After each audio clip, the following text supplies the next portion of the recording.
Well, this project started by my SO deciding she wanted her own gas grill to save me the trouble of bringing my kerosene gasification grill to her house every time she wanted to grill. So she bought this cute little red Dynaglow, and it had 3 burners that were about 24,000 BTU total, just about what my gasification grill is, and they was about the same size.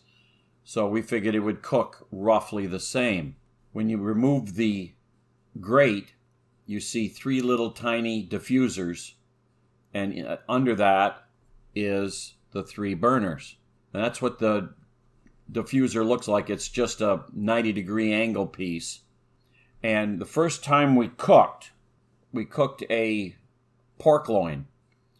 We found that if the pork loin was 90 degrees to the burners, you had a hot spot, a cold spot, and a hot spot as you cross the 2 burners. The diffusers really were not getting the heat to the pork loin. So what we had to do was set it over one of the diffusers and cook it that way.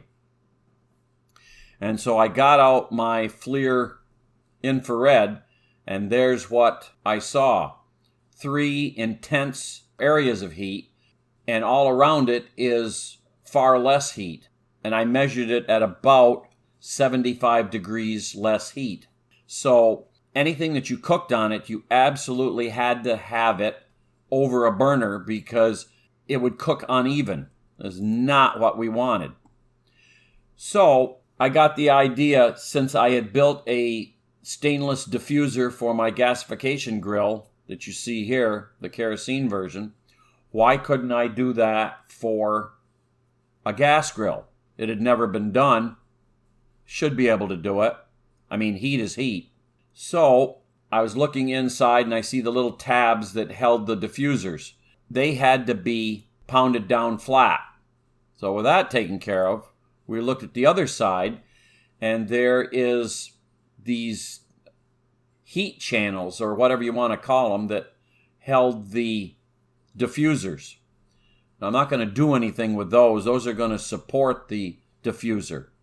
So I went and got myself a piece of cardboard, and I started whittling on it until I got something that, might work. So there's what it looks like with the grate on. It's very close to the grate. So then I went to a metal shop and I got a very thick piece of stainless steel. I don't exactly remember the gauge, but it was nearly 1/8 of an inch thick. I don't know the gauge.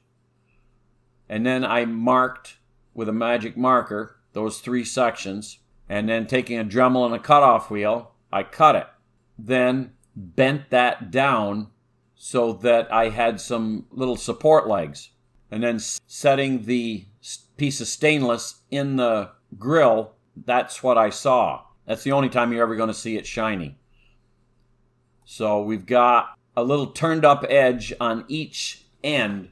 That's to collect the grease and have it vaporize off.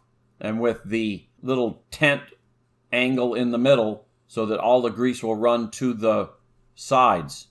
So then, first thing to do is fire the grill and cook another pork loin and see how it's going to cook. And with the FLIR, you can see that I've got a nearly perfect distribution of heat. Now, one of the things we did discover is it's very easy to overcook with that diffuser because 100% of the heat coming off the burners is going into that diffuser. We found that doing most of our cooking, we would have the burners on low. The grill is so much more efficient with the burners going into that diffuser. So there we're doing some hot dogs, and then we went to some pork steaks, and then we threw a couple burgers on, and they're looking pretty good. You can see the steam coming off the diffuser as the grease drips off and goes down and is vaporized.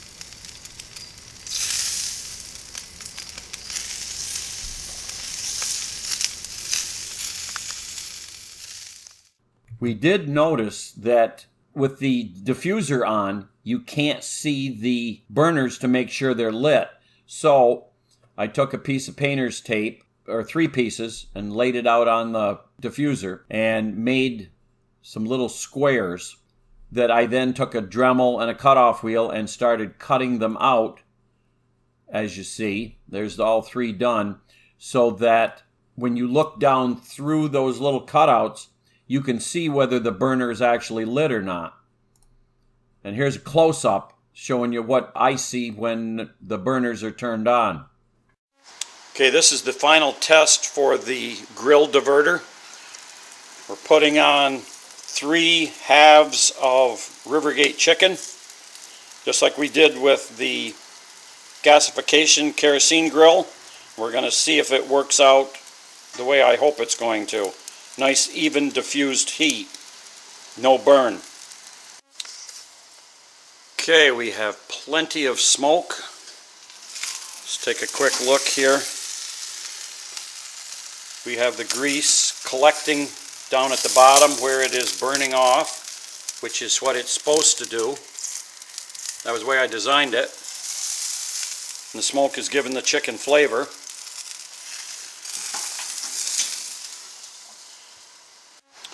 I did notice after the first flip that if your chicken is over the holes,